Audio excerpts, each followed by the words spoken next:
আসে, আগের জায়গায় ফিরে আসা যে জায়গায় আছে ওই জায়গায় কুমন্ত্রণা দেয়। নামাজি যে জায়গায় আছে, এই জন্য ইমাম সাহেব বলেন সামনের কাতার পুরা করালেন, খালি জায়গা পূরণ করেন। কয় না খালি জায়গার ভিতরে শয়তান আয়সা কুয়াশা দেয়, কুমন্ত্রণা দেয়। শেষ পর্যন্ত কি হয়, নামাজের ভিতরে আপনার আমার অন্তরের মধ্যে দ্বিধা দ্বন্দ্ব ডাইলা দেয়। হাত্তা ইয়াকতুরা বাইনাল মারই ওয়া নাফসিহি ইয়াকুলু আযকুরু কাযা লাম্মা লাম ইয়াকুন ইয়াযকুরু। শয়তান সুন্দর করে বলে তুমি ওই জিনিস মনে করো, ওই জিনিস স্মরণ করো। যখন ব্যবসায়িক ভাইয়েরা চিন্তা করে হায়রে আমার ক্যাশ বাক্সের মধ্যে তালা লাগাই আসছি কিনা, কৃষক ভাই চিন্তা করে ক্ষেতের মধ্যে যে মোটরটা সাইডে থুইলাম বন্ধ করছি কিনা, আর মা বাবা যারা মারা আছে বোনেরা আছে তারা চিন্তা করে তরকারির ভিতরে লবণ দিছি কিনা, তার মানে আমার চাবিটা কোথায় রাখলাম এই কথা নামাজের ভিতরে মনে হয়। মোবাইলটা কোথায় রাখলাম নামাজের ভিতরে মনে হয়। কোন জায়গায় কত চুরি বাটপারি সিটারি, কোন জায়গায় কত ধরনের আকাম কুকাম করলাম, সব কিছু নামাজের ভিতরে মনে হয়। 20 বছর আগে 30 বছর আগে যেই কথা মনে ছিল না ওই কথাও নামাজের ভিতরে মনে হয়। আমার মাঝে মধ্যে হয়, আমরা করাই কিনা জানি না। হাত্তা ইয়াকতুরা বাইনাল মারই ওয়া নাফসিহি আযকুরু কাযা লাম্মা লাম ইয়াকুন ইয়াযকুরু হাত্তা ইয়াযিল্লার রাজুলু লা ইয়াদরি কাম সাল্লা। আমি ইমাম সাহেব যখন নামাজ পড়াই অন্য কোন ইমাম সাহেবের বদনাম বলবো না, আমার কথাই আমি বলি লা ইয়াদরি কাম সাল্লা। আমার নামাজের অবস্থা এই হয়, 4 রাকাত বিশিষ্ট নামাজ যখন আমি পড়তে যাই হয়তোবা 3 রাকাত পড়ে হঠাৎ করে কোনো একদিন বইসা যায়, নতুবা কোনো একদিন 4 রাকাত পড়ে 5 রাকাতের জন্য দাঁড়ায়া যায়। হয় না পিছনে মুসল্লি লুকমা দেয় না, ভুল ধরে না, আল্লাহু আকবার কয় না, সুবহানাল্লাহ কয় না, আলহামদুলিল্লাহ কয় না। এরকমভাবে লা ইয়াদরি কাম সাল্লা মুসল্লি এবং ইমাম সাহেব কয় রাকাত নামাজ আদায় করছে এই কথাও স্মরণ থাকে না। কথা ঠিক কিনা? অনেক মুসল্লি মসজিদের মধ্যে আছে, কয় রাকাত নামাজ যে ইমাম সাহেব পড়লো এই কথা মনে থাকে না। পয়গম্বর হাদিসের মধ্যে বলেন, হযরত আলী রাদিয়াল্লাহু তাআলা থেকে বর্ণিত, বাইহাকি এবং মিশকাত শরীফের মধ্যে হাদিসটা আছে, ইউশাকু আন ইয়াতি আলান নাসি জামানুন লা ইয়াবকা মিনাল ইসলামি ইল্লা ইসমুহু। দুনিয়ার জামানায় পয়গম্বর হাদিসের মধ্যে বলেন আমার উম্মতের শেষ জামানায় এমন একটা জামানা আসবে, এমন একটা সময় আসবে যে সময় নামে মাত্র ইসলাম থাকবে, মুখে ইসলাম থাকবে। তার মানে মুখে মুখে ইসলামকে ভালোবাসবে, আসলে অন্তরে ইসলামের কোনো দরদ থাকবে না। সেই জামানা চলতেছে না। ইসলাম শুধু মুখের মধ্যেই, আর ইসলামের কোনো নিয়ম নীতি বিধি বিধান কোনো কিছুই আপনার আমার ভিতরে নাই। 2 নাম্বার, আমার আল্লাহ আমার পয়গম্বর হাদিসের ভিতরে বলেন 2 নাম্বার বিষয় হলো দুনিয়ার ভিতরে এমন একটা জামানা আসবে যে জামানায় মানুষের কাছে কোরআন থাকবে, মাত্র কোরআনের অক্ষরগুলো থাকবে, কোরআন মানুষ শুধু পড়বে, কিন্তু কোরআনের কোনো বিধান রাষ্ট্রে কায়েম হবে না। কথা ঠিক কিনা? এই কোরআন দিয়ে আমি নামাজ পড়ি, এই কোরআন মসজিদ পর্যন্ত ইমাম সাহেব শুক্রবার দিন বয়ান দেয়, এই পর্যন্ত এই কোরআন দিয়ে লিল্লা বাড়িতে খতম পড়ে আপনি আমি খাই, এই পর্যন্ত। আর এই কোরআন মাদ্রাসা পর্যন্তই থাকবে, এই কোরআন দিয়া তাবিজ কবজ করবে, কিন্তু এই কোরআন দিয়া এই দুনিয়ার রাষ্ট্র ব্যবস্থা চলবে না। কথা ঠিক কিনা? এই অবস্থা বর্তমান আছে না নাই? অথচ আপনি আমি কই ইন্নাল্লাযীনা ক্বালু রাব্বুনাল্লাহ, নিশ্চয়ই যারা বলে আমার রব আল্লাহ, তাহলে আপনি আমি যদি আমার রব আল্লাহ বলি তাহলে এই আল্লাহর বিধান সমস্ত সেক্টরে ঢুকানো দরকার আছে না নাই? ব্যক্তি জীবন শুনেন খুব সুন্দর করে, ব্যক্তি জীবন, পারিবারিক জীবন, সামাজিক জীবন, রাষ্ট্রীয় জীবন, অর্থনৈতিক জীবন, আন্তর্জাতিক জীবন, 6টা জীবন আছে। এই 6টা জীবনেই আল্লাহকে যদি আল্লাহ বলে স্বীকার করতে পারেন আর কোরআনের বিধান রাসূলের সুন্নাহ যদি আপনি ঢুকাইতে পারেন তাহলে আপনি পাক্কা ইমানদার মুসলমান। তাহলে আপনার মুখে মাত্র আছে কোরআন, মুখে মাত্র আছে তেলাওয়াত করেন, কিন্তু কোরআনের বিধিবিধান রুসুম আপনার ভিতরে, এটাকে কায়েম করার জন্য সমাজ ব্যবস্থা, ব্যক্তি জীবন, সামাজিক জীবন, পারিবারিক জীবন, রাষ্ট্রীয় জীবন, অর্থনৈতিক জীবন। অর্থনৈতিক কথা কি কোরআনের মধ্যে নাই? আপনি সুদ খান, এটা অর্থনৈতিক জীবন না? তাহলে এই সুদের কথা কি কোরআনের মধ্যে নাই? এই সুদ ছেড়ে দাও, ঘুষ খাও না, আরেকজনের সম্পদ অপহরণ করো না, এগুলো কি অর্থনৈতিক বিধান সম্পর্কে কোরআনের মধ্যে নাই? আন্তর্জাতিক বিধান হলো এই কোরআনের উপরে অনেক সময় মানুষ বিভিন্ন ধরনের কাফের কুফফার বেঈমান যারা আছে এই কোরআনের উপরে অনেক কিছু করে না আল্লাহরে নিয়ে আল্লাহর রসুলকে নিয়ে কটূক্তি করে। এখন আপনি বলবেন ফ্রান্সে কটূক্তি করছে, আমি বাংলাদেশ থেকে কি করব? এটা আপনার ইমানি তামান্না। ফ্রান্সে কটূক্তি করছে, এটা হলো আন্তর্জাতিক জীবন। এই আন্তর্জাতিক জীবনকে বাস্তবায়িত করার জন্য যদিও আমি জানি আমার এই জীবন ব্যবস্থা আমার কথা নেটের 1 নাম্বার হলো সর্বদা ঈমান ও আমলের হাওলায় থাকা। 2 নাম্বার নাভির উপর থেকে হাঁটুর নিচ পর্যন্ত ডাইকা রাখা। কথা ঠিক কিনা? আজকে চিন্তা ফিকির করে দেন, এটা হলো পুরুষের দায়মি ফরজ। পুরুষের নাভির উপর থেকে হাঁটুর নিচ পর্যন্ত ডাইকা রাখা। অনেক পুরুষ আছে যারা নেংটি মারে, কবিরা গুনাহ। কি গুনাহ? কবিরা গুনাহ, তওবা ছাড়া মাফ হবে না। আর আপনার উরুর দিকে যদি আরেকজন তাকায়, গুনাহে কবিরা হবে। একজন মহিলার উরুর দিকে তাকাইলে যে এরকম গুনাহ, একজন পুরুষ আরেকজন পুরুষের উরাতের দিকে তাকাইলে, উরুর দিকে তাকাইলে ওই রকম গুনাহ, এর চাইতে আরো মারাত্মক গুনাহ। কারণ আপনারা হযরতে লূত আলাইহিস সালাতু ওয়াস সালামের ঘটনা শুনছেন। ওই জাতিরা কওমিরা পুরুষে পুরুষে আকাম করত। নাউজুবিল্লাহি মিন যালিক, আল্লাহ গজব দিয়ে এদেরকে মারছে। এই জন্য কোনো পুরুষও কোনো পুরুষের উরুর দিকে তাকাইতে পারবে না। আজ থেকে আপনারা যদি রাস্তার পাশে প্রস্রাব করেন, ইস্তিনজা করেন, অনেকে আছে এরকম হাঁটুর উপরে কাপড়টা আঙ্গায়া তারপরে প্রস্রাব করে না? হারাম, সমস্ত হারাম। অনেকে আছে দাঁড়ায়া প্রস্রাব করে না? যুবক ভাইয়েরা, এগুলোর থেকে হেফাজত করা লাগবে। টাকনো গিরার নিচে পায়জামা লুঙ্গি দ্বারা রাখা থাকে না? এগুলোর থেকে হেফাজত করা লাগবে। এগুলো কবিরা গুনাহ, এগুলো কবিরা গুনাহ। তো আমি আপনাদের সামনে যে বিষয়টা আলোচনা করতে চাইছিলাম, যে আমরা যদি পর্দার ভিতরে আমাদের মা বোনদেরকে রাখি, তাহলে দুনিয়াতেও শান্তি, আখিরাতেও শান্তি। দুনিয়াতে শান্তি কি? অপমান অপদস্থ হওয়া লাগবে না। আর আখিরাতের শান্তি হলো আল্লাহ তাআলা উচ্চ মাকাম জান্নাত দিবেন। সুবহানাল্লাহ বলেন। তাহলে আমি আপনাদের সামনে বলছিলাম যে আল্লাহ তাআলা খাস করে নারীদেরকে বলছেন তোমরাও 5 ওয়াক্ত নামাজ আদায় করো, আর পুরুষদেরকে বলছেন তোমরাও 5 ওয়াক্ত নামাজ আদায় করো। এই জন্য পয়গম্বর হাদিসের মধ্যে বলেন, ইয়াকুলু মান গাদা ইলা সালাতিস সুবহি গাদা বিরায়াতিল ঈমান ওয়া মান গাদা ইলা সুকি গাদা বিরায়াতি ইবলিস। পয়গম্বর সাহাবায়ে কেরামের সামনে নসিহত করতেছে, সাহাবায়ে কেরামদেরকে বলতেছেন, সাহাবীরা রে, ইয়াকুলু মান গাদা ইলা সালাতিস সুবহি গাদা বিরায়াতিল ঈমান। যে মুসল্লি, যে মানুষ, যে আল্লাহর বান্দা, যে ঈমানদার সকালবেলা তার ঘর থেকে বের হয় সুবহে সাদেকের সময় নামাজের উদ্দেশ্যে, নামাজের নিয়তে, তার মানে মসজিদের সাথে তার সম্পর্ক আছে, নামাজ পড়ার জন্য মসজিদের দিকে রওনা হয়, সাহাবীরা রে, ওই মানুষটা যেন ঈমানের জান্ডা নিয়ে ঘর থেকে বের হয়। সুবহানাল্লাহ। ইয়া আইয়ুহাল্লাযীনা আমানু। তাহলে ঈমানদার কারে কয়? তার মানে যার সম্পর্ক মসজিদের সাথে আছে। সুবহানাল্লাহ বলেন। রুকুকারী কারে কয়? সিজদাকারী কারে কয়? যার সম্পর্ক নামাজের সাথে আছে।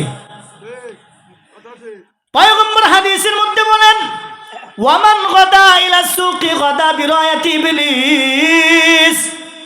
আর যে মানুষটা ঘর থেকে বাজারের উদ্দেশ্যে বের হয়, নামাজের উদ্দেশ্যে বের হয় না, বাজারের উদ্দেশ্যে বের হইছে, পয়গম্বর হাদিসের মধ্যে বলেন ওই মানুষটা শয়তানের জান্ডা নিয়ে ঘর থেকে বের হয়।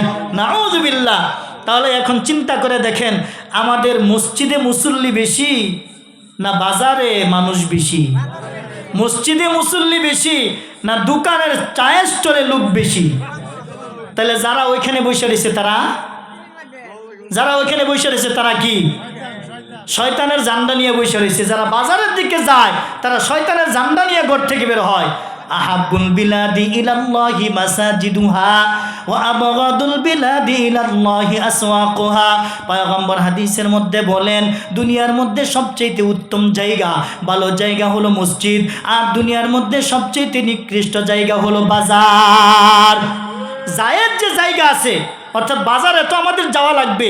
কোনো ব্যক্তি যদি বাজারে যায় আর বাজারে যায় যদি পড়ে লা ইলাহা ইল্লাল্লাহু ওয়াহদাহু লা শারীকা লাহু লাহুল মুলকু ওয়া লাহুল হামদু ওয়া হুয়া আলা কুল্লি শাইইন কাদির, আল্লাহ তাআলা তার আমল নামায় 20 লক্ষ নেকি দিবেন। সুবহানাল্লাহ বলেন। কয় লক্ষ? 20 লক্ষ নেকি দিবেন। তাহলে জায়েজ জায়গার মধ্যে, সোয়াবের জায়গার মধ্যে বাজারও আমাদের জরুরত দরকার আছে। যদি সোয়াবের উদ্দেশ্যে যায়, দুনিয়ার জরুরত মেটানোর জন্য অর্থাৎ আখিরাতের উদ্দেশ্যে, যেমন বাজার করলে তো আমাদের খাওয়া দাওয়া ভরণ পোষণের দরকার আছে, এই উদ্দেশ্য যদি যায়, তো জায়েজ জায়গার মধ্যে সবচাইতে নিকৃষ্ট জায়গা, জায়েজ জায়গার মধ্যে সবচাইতে নিকৃষ্ট জায়গা হলো বাজার। আর এই দুনিয়ার মধ্যে সবচাইতে নিকৃষ্ট জায়গা হলো পতিতালয় আর হাম্মামখানা, টয়লেট, বাথরুম। বাথরুমে আপনি আমি কি দিয়া যায়? কোন পা দিয়া? বাম পা দিয়া। নিকৃষ্ট জায়গা এর জন্য। আর বাথরুম থেকে যখন আপনি আমি এই দুনিয়াতে পা রাখি, তখন কোন পা দিয়ে বের হই?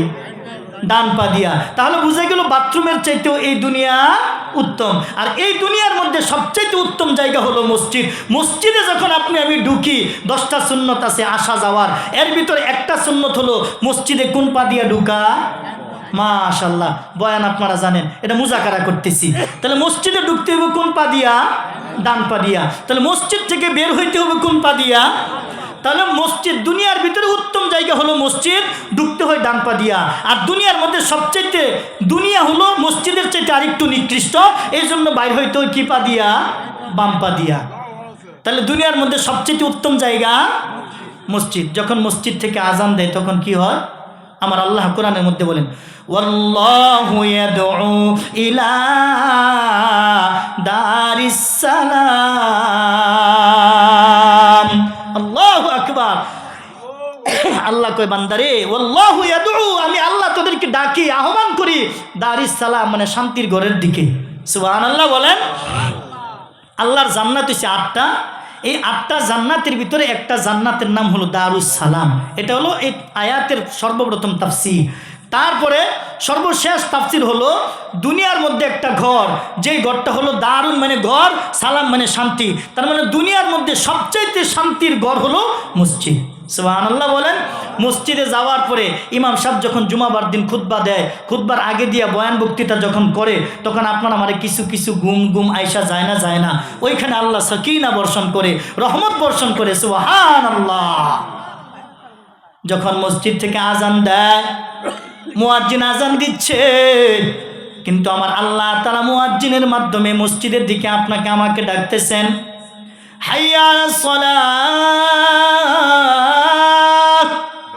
এসো সালাতের দিকে, এসো নামাজের দিকে, হাইয়া আলাল ফালাহ, এসো কল্যাণের দিকে, আসসালাতু খায়রুম মিনান নাওম, ঘুমের চাইতে নামাজ ভালো। এত সুন্দরভাবে ডাকতেছে। এই যে সুন্দর করে নামাজের দিকে ডাক দেয়, যখন আজান দেয়, মুয়াজ্জিন যখন আজান দেয়, মুয়াজ্জিনের আজান শুনিয়া হযরতে আবু হুরায়রা রাদিয়াল্লাহু তাআলা আনহু বর্ণনা করেন, ইযা নুদিয়া লিস-সালাতি আদবারা আশ-শাইতানু লাহু দুরাতুন হাত্তা লা ইয়াসমাউ তাযিনা ফাইযা কাদান নিদাউ আকবালা। মুত্তাফাকুন আলাইহি। হাদিসটা সহিহ বুখারী এবং মুসলিমের মধ্যে আছে, মিশকাত শরীফের মধ্যে হাদিসটা আছে। পয়গম্বর ডাক দিয়ে বলে, ও আমার সাহাবীরা রে, তোমরা শোনো, যখন মুয়াজ্জিন মসজিদ থেকে আজান দেয়, আজান শুনিয়া শয়তান পশ্চাৎ বায়ু ত্যাগ করতে করতে পলায়ন করে। ইযা নুদিয়া লিস-সালাত, যখন নামাজের দিকে আহ্বান করা হয়, ডাকা হয়, ইযা নুদিয়া লিস-সালাতি আদবারা আশ-শাইতানু লাহু দুরাতুন, আদবারা আশ-শাইতানু লাহু দুরাতুন। দুরাতুন শব্দের অর্থ হলো পশ্চাৎ বায়ু। এরকম পশ্চাৎ বায়ু ত্যাগ করতে করতে শয়তান পলায়ন করে। তার মানে শয়তান কোথায় যাবে? শয়তানকে আপনি আমি দেখি না।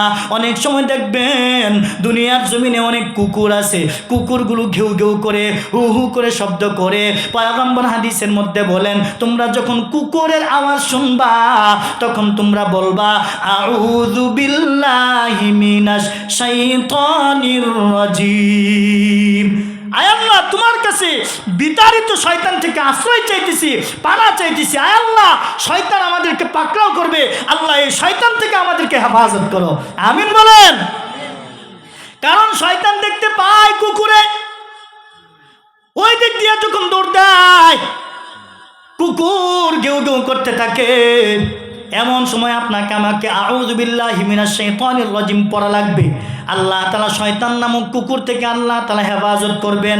যখন আজান শেষ হয়ে যায়, আজান যখন শুরু হয়, শয়তান যেখানে মানুষ যেখানে আছে প্রত্যেকটা মানুষের অন্তরের মধ্যে কুমন্ত্রণা দেয়। তার মানে গুনাহের কাজ করার জন্য যেই জায়গায় আছে ওই জায়গার মধ্যে কুমন্ত্রণা দিতে থাকে। ওই জায়গা থেকে শয়তান আপনাকে আমাকে বসায়া কুমন্ত্রণা থেকে শয়তান ওই যে আজান শোনার সাথে সাথে দৌড়ায় দৌড়ায় পালাইতে চায়, পশ্চাৎ বায়ু ত্যাগ করতে করতে। তার মানে এই আওয়াজের কারণে বায়ু ছাড়তে ছাড়তে যায়, যেন তার বায়ুর শব্দ সে নিজে শুনতে পারে, আজানের শব্দ যাতে তার কানের ভিতরে না যায়। এই কারণে সে বায়ু ছাইরা সামনের দিকে যাইতে থাকে। আজান যখন শেষ হয়ে যায়, আজান শেষ হয়ে গেলে পূর্বের জায়গায় আবার শয়তান ফিরে আসে।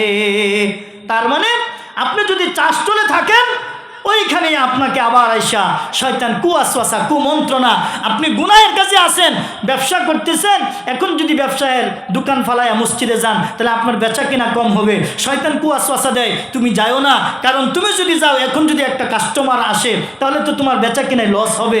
এরকম বিভিন্ন জায়গায় যেই সেক্টরে আছে, আমি হুজুর মানুষ, আমারও যেই জায়গা আছে আমি মুহতামিমগিরি করি, আমার জন্য আমি এহতামের দায়িত্বে আছি। আমরা মুহতামিম যারা তাদের আর একটা হাইসিয়ত হলো সবার শেষে মসজিদে ঢুকে আর সবার আগে মসজিদ থেকে বাইর হয়।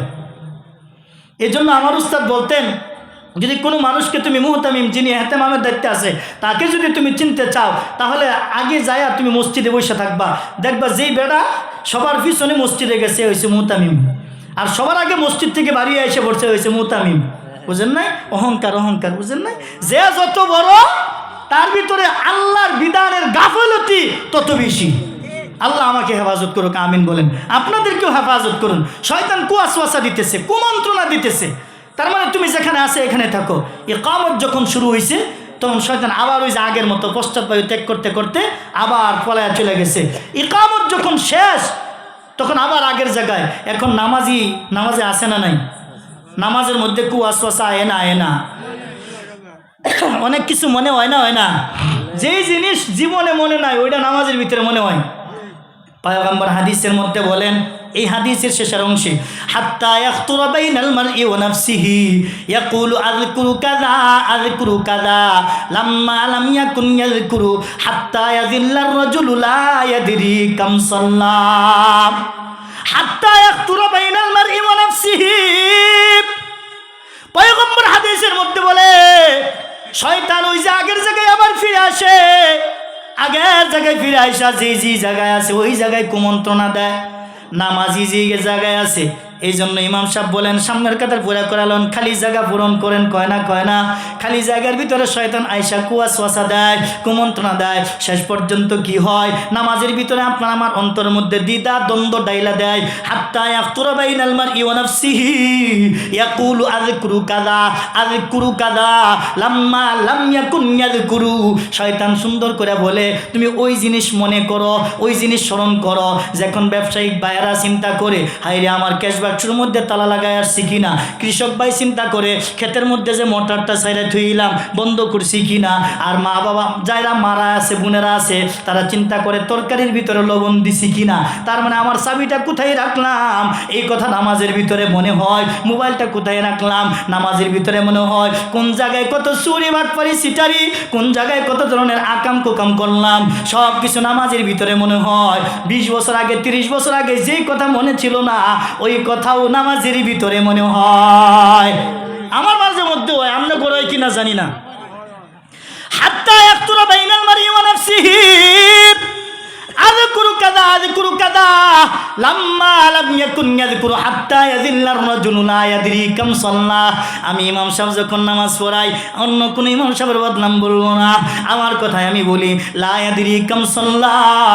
আমার নামাজের অবস্থা এই হয়, 4 রাকাত বিশিষ্ট নামাজ যখন আমি পড়তে যাই হয়তোবা 3 রাকাত পড়ে হঠাৎ করে কোনো একদিন বইসা যায়, নতুবা কোনো একদিন 4 রাকাত পড়ে 5 রাকাতের জন্য দাঁড়ায়া যায়। হয় না পিছনে মুসল্লি লুকমা দেয় না, ভুল ধরে না, আল্লাহু আকবার কয় না, সুবহানাল্লাহ কয় না, আলহামদুলিল্লাহ কয় না, এরকম ভাবে লা ইয়াদরি কাম সাল্লা মুসল্লি এবং ইমাম সাহেব কয় রাকাত নামাজ আদায় করছে এই কথাও স্মরণ থাকে না।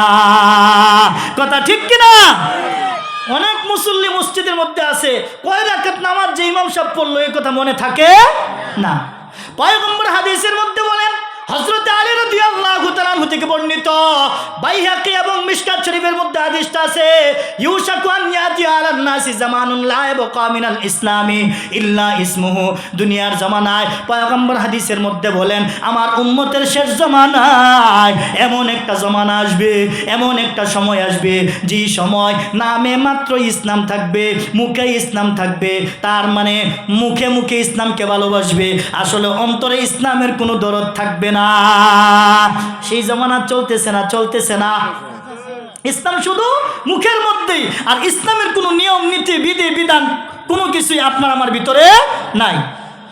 2 নাম্বার, আমার আল্লাহ আমার পয়গম্বর হাদিসের ভিতরে বলেন, 2 নাম্বার বিষয় হলো দুনিয়ার ভিতরে এমন একটা জামানা আসবে, যে জামানায় মানুষের কাছে কোরআন থাকবে মাত্র, কোরআনের অক্ষরগুলো থাকবে, কোরআন মানুষ শুধু পড়বে, কিন্তু কোরআনের কোনো বিধান রাষ্ট্রে কায়েম হবে না। কথা ঠিক কিনা? এই কোরআন দিয়ে আমি নামাজ পড়ি, এই কোরআন মসজিদ পর্যন্ত ইমাম সাহেব শুক্রবার দিন বয়ান দেয়, এই পর্যন্ত এই কোরআন দিয়ে লিল্লা বাড়িতে খতম পড়ে আপনি আমি খাই, এই পর্যন্ত। আর এই কোরআন মাদ্রাসা পর্যন্তই থাকবে, এই কোরআন দিয়া তাবিজ কবজ করবে, কিন্তু এই কোরআন দিয়া এই দুনিয়ার রাষ্ট্র ব্যবস্থা চলবে না। কথা ঠিক কিনা? এই অবস্থা বর্তমান আছে না নাই? অথচ আপনি আমি কই ইন্নাল্লাযীনা ক্বালু রাব্বুনাল্লাহ, নিশ্চয়ই যারা বলে আমার রব আল্লাহ, তাহলে আপনি আমি যদি আমার রব আল্লাহ বলি, তাহলে এই আল্লাহর বিধান সমস্ত সেক্টরে ঢুকানো দরকার আছে না নাই? ব্যক্তি জীবন, শুনেন খুব সুন্দর করে, ব্যক্তি জীবন, পারিবারিক জীবন, সামাজিক জীবন, রাষ্ট্রীয় জীবন, অর্থনৈতিক জীবন, আন্তর্জাতিক জীবন, 6টা জীবন আছে। এই 6টা জীবনেই আল্লাহকে যদি আল্লাহ বলে স্বীকার করতে পারেন, আর কোরআনের বিধান রাসূলের সুন্নাহ যদি আপনি ঢুকাইতে পারেন, তাহলে আপনি পাক্কা ইমানদার মুসলমান। তাহলে আপনার মুখে মাত্র আছে কোরআন, মুখে মাত্র আছে, তেলাওয়াত করেন, কিন্তু কোরআনের বিধিবিধান রুসুম আপনার ভিতরে, এটাকে কায়েম করার জন্য সমাজ ব্যবস্থা, ব্যক্তি জীবন, সামাজিক জীবন, পারিবারিক জীবন, রাষ্ট্রীয় জীবন, অর্থনৈতিক জীবন। অর্থনৈতিক কথা কি কোরআনের মধ্যে নাই? আপনি সুদ খান, এটা অর্থনৈতিক জীবন না? তাহলে এই সুদের কথা কি কোরআনের মধ্যে নাই? এই সুদ ছেড়ে দাও, ঘুষ খাও না, আরেকজনের সম্পদ অপহরণ করো না, এগুলো কি অর্থনৈতিক বিধান সম্পর্কে কোরআনের মধ্যে নাই? আন্তর্জাতিক বিধান হলো এই কোরআনের উপরে অনেক সময় মানুষ বিভিন্ন ধরনের কাফের কুফফার বেঈমান যারা আছে, এই কোরআনের উপরে অনেক কিছু করে না আল্লাহরে নিয়ে, আল্লাহর রসুলকে নিয়ে কটূক্তি করে। এখন আপনি বলবেন ফ্রান্সে কটূক্তি করছে, আমি বাংলাদেশ থেকে কি করব? এটা আপনার ইমানই তামান্না। ফ্রান্সে কটূক্তি করছে, এটা হলো আন্তর্জাতিক জীবন। এই আন্তর্জাতিক জীবনকে বাস্তবায়িত করার জন্য, যদিও আমি জানি আমার এই জীবন ব্যবস্থা, আমার কথা নেটিজেন যুগে ওই ফ্রান্সের ওই কুত্তারা শুনবে না, ওই ম্যাক্রন শুনবে না, ওই নেতানিয়াহু, ওই জেরুজালেমের ভিতরে যারা এরকম আগ্রাসন চালাইছে তারা শুনবে না, কিন্তু এই দেশ থেকে যদি আপনি হুঙ্কার দিতে পারেন, দুনিয়ার কেউ না শুনলেও আমার রব আল্লাহ শুনবে। কথা ঠিক কিনা? তাহলে সমস্ত জায়গায় এই কোরআন ঢুকাইতে হবে। এই হলো 2 নাম্বার। 3 নাম্বার হলো মাসাজিদাহুম আমিরাতুন ওয়া হিয়া খারাবুম মিনাল হুদা। দুনিয়ার জমিনে মসজিদ থাকবে হেদায়েত শূন্য, দুনিয়ার জমিনে মসজিদ থাকবে হেদায়েত শূন্য, মসজিদে মুসল্লি ভর্তি থাকবে, কয় রাকাত নামাজ হচ্ছে বলতেই পারবে না, খুশু থাকবে না। এটা আমার কথা না, আল্লাহর রাসূল হাদিসের মধ্যে বলেন। তারপরে আরও আছে হাদিসের মধ্যে, ওইদিকে যাচ্ছি না। তাহলে আমি আপনাদেরকে যে জিনিসটা বুঝাইতে চাই, আল্লাহু আকবারের ধ্বনি দিলে শয়তান পর্যন্ত ভয় পায়, কিন্তু মুসলমান ভয় পায় না। এই মুসলমান, এই যে একটা মোবাইল ফোন, এই মোবাইল ফোনের মধ্যে তোমাকে কে কল দিল, এই কলটাকে রিসিভ করার জন্য রাত 3টা আর 4টা নয়, সারাদিনের মধ্যে বিতি ব্যস্ততার মধ্যে কোন সময় জানি কলটা কাইটা যা, আবার কলটা যখন কাইটা শেষ হয়ে যা, আবার তার কাছে তুমি আবার ফোনটা লাগাও। এই তো ব্যস্ততার ভিতরেও এই ফোনে তুমি তোমার বন্ধু বান্ধব, আত্মীয় স্বজন, এই দেশ ওই দেশ, বিভিন্ন দেশে তুমি যোগাযোগ ঠিক রাখলা, আর তোমার মালিক দৈনিক 5 বার তোমাকে কল দিচ্ছে, তোমাকে ডাকছে আর মালিকের ডাক আজানকে তুমি রিসিভ করতে পারলা না, তোমার মতো কাফের, তোমার মতো বেঈমান, তোমার মতো নাফরমান আল্লাহর বান্দা দুনিয়ার ভিতরে নাই। চিন্তা করে দেখেন, এই মোবাইল ফোনে মানুষ বন্ধু বান্ধব ডাকে, তাকে আপনি ফোন কল আপনি রিসিভ করে তাকে সাড়া দেন। আর আল্লাহ দৈনিক আপনাকে আমাকে মসজিদ থেকে 5 বার ডাকতেছে, আল্লাহর ডাককে আমি সেভ করতে পারলাম না, রিসিভ করতে পারলাম না, আল্লাহর ডাকে আমি সাড়া দিতে পারলাম না, মসজিদে যোগাযোগ করতে পারলাম না, বোঝা গেল আমার ঈমান নাই। ফাশহাদু লাহু বিল ঈমান, আল্লাহ রাসূল বলছে ঈমানদারকে ঈমানদার বলে সাক্ষ্য দাও, যেই মানুষটার মসজিদের মধ্যে সম্পর্ক বেশি বেশি থাকবে। এখন তো মসজিদের সম্পর্ক বেশি বেশি রাখে সভাপতিও আল্লাহইগা, কমিটিও আল্লাহইগা, কথা ঠিক কিনা জুড়ে বলেন। যত ঘুষখোর, সুদখোর, বাটপার, সিটার এরা মসজিদের বিভিন্ন দায়িত্বে আছে, কথা ঠিক কিনা জুড়ে বলেন। এটা আমি আমার সমাজের কথা বলছি, আমার এলাকার কথা বলছি, আপনাদের কথা বলি নাই, কথা ঠিক কিনা জুড়ে বলেন। যারা নামাজ পড়ে না, যারা আল্লাহ পরকাল বুঝে না, যারা দিন ধর্ম বুঝে না, এরা মসজিদের সভাপতি, কেশিয়ার, সেক্রেটারি হয়।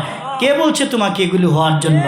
এর জন্য পায়ে ধরে বলি যোগ্য মানুষকে যোগ্য জায়গায় রাখেন, যোগ্য মানুষকে যোগ্য জায়গায় বসান, হেফাজত করেন। আল্লাহ আমাদেরকে কবুল করুন, আমিন বলেন। তাহলে আমি আপনাদের সামনে বলছিলাম কোরআনের একটা আয়াত, ইয়া আইয়ুহাল্লাযীনা আমানুর কাউ ওয়াসজুদু ওয়া'বুদু রাব্বাকুম ওয়াফআলুল খায়রা লাআল্লাকুম তুফলিহুন। আমার আল্লাহ বলেন, হে ঈমানদারেরা, তোমরা রুকুকারীদের সাথে রুকু করো, সিজদাকারীদের সাথে সিজদা করো, ওয়া'বুদু রাব্বাকুম, তোমরা তোমাদের রবের ইবাদত করো, প্রতিপালকের ইবাদত করো। যত ইবাদত আছে আল্লাহর, সমস্ত ইবাদত করো, আল্লাহরে যত দিক দিয়ে স্মরণ করা যায় সমস্ত স্মরণ করো। ওয়াফআলুল খায়র, যত ভালো ভালো কাজ আছে, কল্যাণজনক কাজ আছে, এই কাজগুলো করো। লাআল্লাকুম তুফলিহুন, আশা করা যায় তোমরা সফল কাম হবে। আল্লাহ আমাদের সবাইকে বুঝার, আমল করার তৌফিক দান করুন। সকলে বলি আমিন। আপনাদেরকে আমার জেহেনে যতটুকু আসছে, যতটুকু